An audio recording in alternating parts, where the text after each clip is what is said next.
ഉണ്ടാക്കാൻ പോകുന്ന അടിപൊളി ബോളാണ്. അപ്പോൾ ബോൾ ഉണ്ടാക്കുന്നതിലോട്ട് പോവാം. അതിൽ തന്നെ കുറച്ച് ഗോതമ്പ് പൊടി ഇട്ട് കൊടുക്കുക. പിന്നെ നിങ്ങൾക്ക് വേണമെങ്കിൽ തേങ്ങ ഇട്ട് കൊടുക്കാം, വേണമെങ്കിൽ ശർക്കര ഇട്ട് കൊടുക്കാം. പിന്നെ കുറച്ച് ഉപ്പും ഇട്ടിട്ടുണ്ട്. പിന്നെ കുറച്ച് കഴിഞ്ഞ് വെള്ളമാണ് ഒഴിച്ച് കൊടുക്കേണ്ടത്.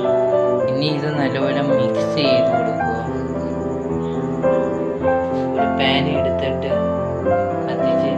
തീ കത്തിച്ചിട്ട് കുറച്ച് എണ്ണയും തേച്ച് കൊടുക്കുക. നല്ലപോലെ മിക്സ് ചെയ്തിട്ടുണ്ട്. അപ്പോൾ